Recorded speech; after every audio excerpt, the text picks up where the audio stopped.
자, 이번 시간은 이제 무한 등비수열이라는 것을 좀 배우게 될 거야. 자, 여기서부터는 이제 좀 함수의 극한에서는 다루지 않았던 내용들이 나오게 돼. 그래서 근데 뭐 그렇게 크게 어렵진 않으니까 개념만 좀 잘 공부해 주면 될 것 같아.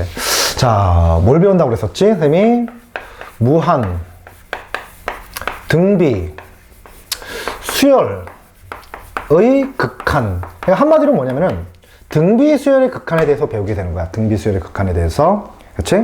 이런 거지. 첫 번째 항이 A1인데 두 번째 항이 A1 곱하기 R, 세 번째 항이 A1 곱하기 R제곱 해서 무한히 가는 건데, 이놈의 목적지를 찾는 게 바로 요 단원의 목표야. 이놈의 목적지를 찾는 게. 그치? 자, 그러면은 얘를 어떻게 찾을 것이냐 이건데, 이 무한 등비수열의 극한에서는 제일 중요한 게 누구냐 하면은, 얘는 목적지가 누구에 의해서 결정되냐면은 요 공비 있지, 공비. 얘에 의해서 결정돼, 얘에 의해서.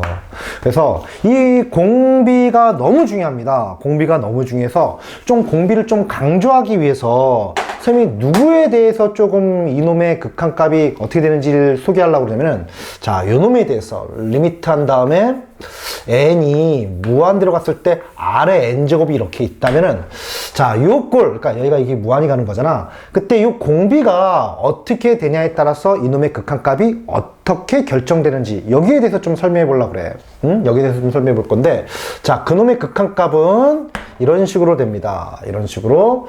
자, 이놈이 수렴하는 경우가 이 R에 의해서 결정되는데, 첫 번째, 이 R이 마이너스 1과 1 사이에 있다고 생각을 해봐. 뭐, 예를 들어서 2분의 1 정도?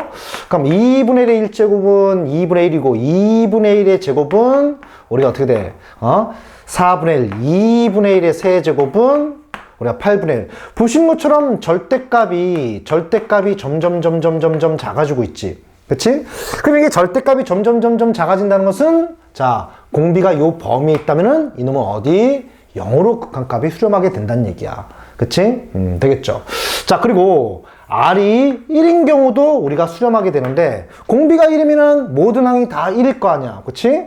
다 1이 될 거라고. 그래서 이놈은 극한값이 1로 이렇게 수렴하게 될 거야. 그럼 이제 발산한 놈들이 나올 텐데, 누구냐? R이 마이너스 1이 된다면은 이놈은 발산하게 됩니다. 어떤 꼴이 되냐면은 진동 형태로 발산하게 돼. 생각을 해봐. 마이너스 1이면은 마이너스 1에 n제곱을 보면은 마이너스 1, 마이너스 1 이런 식으로 왔다 갔다 그럴 거 아니야. 그치? 그래서 얘가 목적지가 1 또는 마이너스 1 이렇게 목적지가 두 개가 발생하기 때문에 이놈은 진동 형태로 발산하게 됩니다. 그리고 마지막으로 이제 공비가 1보다 크거나 또는 공비가 마이너스 1보다 작게 된다면은 마이너스 3의 n제곱을 한번 볼까? 야, 어떻게 되니? 첫 번째 항 마이너스 3, 그 다음 9. 얘는 어떻게 되니? 마이너스 27, 기타 등등등. 부호가 엇갈려 가기고 있지만 절대값이 계속 커지고 있지. 그래서 따라서 얘는 무한대 또는 마이너스 무한대로 이렇게 발산하는 꼴이 되는 거야.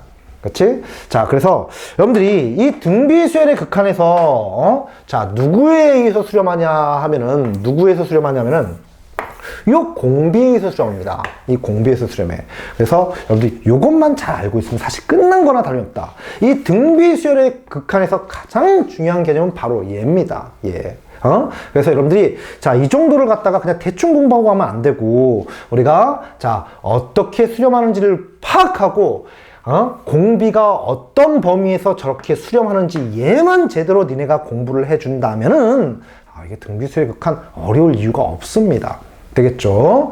자, 근데 우리 요걸 갖다가 또 우리가 이 아래 범위를 쌤이 이렇게 쓰니까 자, 이런 거는 안 헷갈리는데, 자, 이걸 이런 식으로 쓰면 또 헷갈려야 돼. 얘랑 똑같은 표현이 뭐야? 절대값 R이 1보다 작다. 같은 얘기다. 그치? 자, 그리고 얘는 R은 1, R은 마이너스 1, 그건 똑같고. 얘는 뭐야? 절대값 R이 1보다 크다가 같은 표현이야. 알겠지? 그래서 따라서 다시 한번 강조하지만, 요 공비에 의해서 극한값이 이렇게 되고, 이럴 때는 극한값이 이렇게 돼서 얘네 둘은 수렴한다. 그치? 자, R이 마이너스 1과 1 사이일 때 0으로 수렴하고, R이 1일 때 1로 수렴하고, R이 마이너스 1일 때는 진동꼴이 되고, R이 1보다 크거나 또는 R이 마이너스 1보다 작으면은 이렇게 무한대 내지는 마이너스 무한대로 발상꼴이 된다. 그치? 이 둘 다 수렴하지 않는 발상꼴이지. 되겠지? 자, 얘만 잘하면 된다. 다시 한번 얘기하지만, 그치? 자, 공비, 범위, 얘까지 확실하게 암기해줘야 돼. 알겠어? 어설프게 공부하지 마라. 알겠지? 이것만 제대로 공부하면, 이거 별로 할 게 없어. 되겠죠?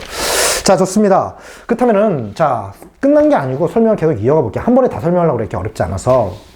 그래서 우리가 이제 공비 범위에 따라서 이제 극한값만 이렇게 연산해주면 되는데, 자, 역시 얘도 하다 보면은 부정형이 등장한다 이거지. 그래서 자, 이 등비수열 극한에서 우리가 부정형 꼴들은 어떤 것들이 있으며 걔를 우리가 어떻게 해결할 것인지 거기에서 좀 얘기를 해볼 텐데, 자, 부정형 극한 연산입니다. 부정형 극한 연산. 부정형 극한 연산. 부정형들은 어떤 꼴이 있냐? 이런 꼴이 있어. 무한대분의 무한대라는 이런 부정형이 등장할 수 있고, 그리고 무한대 마이너스 무한대라는 이런 부정형이 등장할 수 있습니다. 그래서 어떻게 연산하냐 하면은 이런 무한대분의 무한대꼴 같은 경우는 우리가 풀이 원칙이 뭐냐 하면은, 자, 분모에서 가장 큰 공비의 절대값을 찾아서, 그렇지? 공비의 절대값이 가장 큰 놈을 찾아서 분모와 분자를 우리가 Rn제곱분의 1로 나눠준다. 이게 핵심 포인트야. 왜 그러냐면은, 이렇게 하게 되면 어떻게 되겠어? 이렇게 하게 되면은, 절대값이 가장 큰 놈으로 나누게 되면은, 어떻게 돼? 수렴꼴로 변형이 되겠지? 나올 수 있는 꼴이 상수, 대부분 상수 또는 우리가 무한대분의 상수꼴로 변형이 될 거라고. 그치? 그래서 이거 수렴하는 형태로 변형해서 문제를 푼다. 그냥 그 얘기입니다. 그치? 되겠죠? 자, 그리고 이렇게 무한대 마이너스 무한대 꼴이 또 나온다면은 이때는 역시 어떻게 되냐? 가장 큰 절대값, 공비의 절대값이 가장 큰 놈을 찾아서 R의 n제곱으로 인수분해 해주는 거야. 인수분해. 그치? 자, 인수분해는 다항식에서 나눗셈 연산과 관련이 있는 거잖아. 그래서 이걸 이용해가지고 역시 또 얘도 이런 꼴로 변형해 주겠다. 그 얘기입니다. 되겠죠? 뭐 그렇게 크게 어렵진 않겠지? 자, 이때 우리가 자, 요 무한대분의 무한대꼴 있잖아. 원칙은 이렇게 문제를 푸는 건데 하다 보면 얘도 특별한 규칙이 나타나. 우리가 다항식 형태에서 무한대분의 무한대꼴에서 했던 것처럼 거의 흡사한 형태의 규칙이 나타납니다. 그래서 그냥 단순히 얘를 암기해서 문제 풀어도 되는데, 자, 그걸 갖다가 원칙대로 일단 한번 해봐야겠죠. 그리고 이제 귀찮으니까 이 상태로 문제를 풀 건데, 자, 누굴 비교하냐 하면은 공비의 절대값을 비교해서, 자, 분모하고 분자의 공비의 절대값을 비교해서 그걸 이용해서 극한값을 얘기해 주면 되는 거야.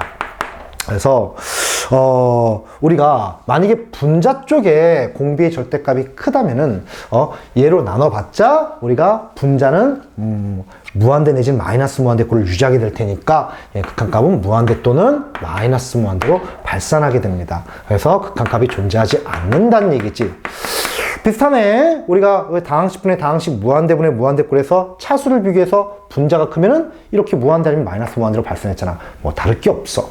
그리고 분모와 분자의 가장 큰 공비의 절대값이 똑같다면은 그때는 우리 R의 n제곱 앞에 붙어있는 개수, 뭐라고? R의 n제곱 앞에 붙어있는 개수, 그 개수의 비가 바로 극한값이 됩니다. 자, 이것은 우리가 문제 풀면서 좀 더 자세히 얘기해 보도록 할게. 자, 근데 뭐 아무튼 무한대분의 무한대 거의 똑같잖아. 다항식꼴과. 그리고 분모 쪽이 우리가 자, 공비의 절대값을 갖다 비교해봤더니 분모 쪽이 가장 크다면은 그때는 역시 0으로 수렴하게 됩니다. 그치? 뭐, 그렇게 크게 다를 게 없다. 이해할 수 있겠니? 그치? 자, 대충 감이 오지. 이따 문제 풀면서 좀 더 자세히 보도록 하자. 되겠죠? 그쵸? 자, 역시 필요한 부분 정리합니다. 필요한 부분 정리하고, 그럼 바로 또, 우리, 바로 옆에 얘기를 하고, 바로 문제 풀러 가보도록 할게. 되겠지? 자, 정리되니? 그러면은 쌤 지우고 바로 이제 자, 다음 얘기를 한번 해볼까요? 자, 봅시다.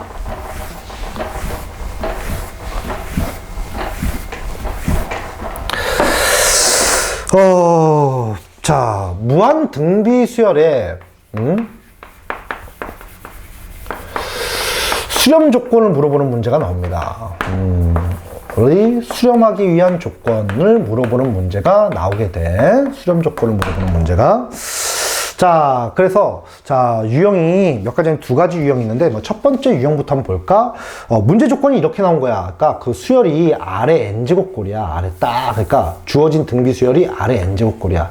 자, 근데 요게 뭐냐면은, 1 넣어봐. 첫 번째 항도 뭐가 되지? 1이 되는 거, R이 되는 거지. 그러니까 만약에 나열해 볼까? 첫 번째 항 R, 두 번째 항 R제곱, 세 번째 항 R세제곱 이렇게 가는 거지. 그러니까 주어진 식이 보따리 n제곱으로 딱 이렇게 정리가 되는 꼴, 딱 얘만 이렇게 있는 거야. 더 없고 딱 이런 꼴로 정리되는 꼴 같은 경우는 이게 뭘 의미하냐면 첫 번째 항도 R이고 공비도 뭐가 돼? R이 되지.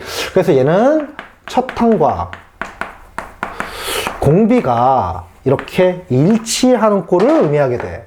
첫 항과 공비가 일치하는 꼴을 의미하게 돼. 그러면은 이런 꼴에서 수렴 조건은 어떻게 되냐 하면은 공비에 의해서 결정되는 거지. 자, 공비 R에 의해서 결정되는데 우리가 어떻게 되냐 하면은 마이너스 1보다 크고 1 이하. 이때 수렴하게 돼. 이게 뭐냐? 아까 우리가 다시 한번 복습해 볼까? 리미트 R에 n제곱이 있을 때 우리가 R이 마이너스 1과 1 사이면은 자, 요 범위 암기해야 돼. 0이 되고 R이 1이 되면은 1이 된다. 그리고 R이 마이너스 1이면은 진동꼴이 되고 R이 1보다 크거나 또는 마이너스 1보다 작다면은 무한대 또는 마이너스 무한대인데 그냥 무한대만 생각하자고. 그래도 충분하니까 무한대로 발산한다. 그치? 이게 되는데 보시는 것처럼 요런 경우 또는 요런 경우 수렴하니까 둘 합쳐서 이런 범위가 나오게 된 거지. 너무 당연하지. 그러니까 얘만 제대로 알고 있으면 저것도 뭐 너무 쉬운 형태가 되는 거지. 그치? 자, 그래서 유형이 이런 첫 번째 유형꼴이 나올 수가 있는데 자, 이 유형 말고 이런 식으로도 유형이 나올 수가 있는 거야. 뭐냐면은 딱 보따리 n제곱으로 못 만들고 어쩔 수 없이 이렇게 분리가 되는 a 곱하기 r의 n-1제곱으로 이렇게 분리가 되는 이런 꼴이 나오게 될 거야. 그러면은 어쩔 수 없이 저렇게밖에 표현이 안 되는 꼴은 뭘 의미하냐 하면은 보신 것처럼 나열해 본다면 첫 번째 항 뭐가 돼? a잖아. 두 번째 항 a r이고 세 번째 항 a r 제곱이 되는 거고 보시는 것처럼 첫 항은 a고 공비가 뭐가지? r이지. 그러니까 첫 번째 항과 공비가 다른 꼴이야. 첫 번째 항과 공비가 다른 꼴.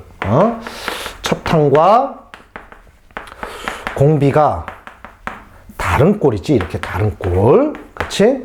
자, 이놈 같은 경우는 어떻게 되냐 하면은 얘도 역시 수렴하기 위해서는 공비 R에 의해 범위에 의해서 수렴할 수 있겠지. 그래서 R이 마이너스 1보다 크거나 1 이하면은 수렴하게 되는데 이거 외에도 수렴이 가능해져. 뭐냐 하면은 또는이야. 또는 이렇게도 수렴하지만 또는 다른 경우 이럴 수도 있다. 이렇게도 수렴할 수 있다. 뭐냐 하면은 첫 항이 애초에 0이었던 거야. 첫 항이 애초에 0이야. 그러니까 첫 항이 0이면은 죽어라 거기다 R을 곱해봤자 계속 0 되잖아. 그치? 그러니까 첫 항이 0이면은 0으로 수렴할 수밖에 없게 되는 거지. 그치? 그에 따라서 우리가 첫 항과 공비가 다를 때는 공비에 의해서도 수렴하지만 또는 첫 항이 0이었을 때도 수렴하기 때문에 얘는 이렇게 이것 또는 요거 해가지고 요거 하나 더 찾아줘야 돼. 또는이야. 또는이니까 어떻게 돼? 우리가 각각의 여기서 나온 어떤 범위들이 나오면 두 범위를 합쳐줘야겠지. 무슨 말인지 알겠니? 그렇지? 자, 그래서 무한등비 수열의 극한의 수렴 조건 보시는 것처럼 우리 어렵지 않습니다. 그렇지? 보따리 n제곱이냐? 즉 첫 항과 공비가 똑같냐? 아니면은 첫 항과 공비가 다르냐에 따라서 첫 항과 공비가 같으면은 그냥 R의 범위만 갖고 마무리해 주면 될 거고 그렇지 않으면 R 범위와 첫 항이 0일 때의 조건까지 추가해 줘야 된다. 되겠지? 되겠죠? 자, 좋습니다. 필요한 부분 정리하고 선생님 바로 문제 풀러 가보도록 할게. 되겠지? 끌게.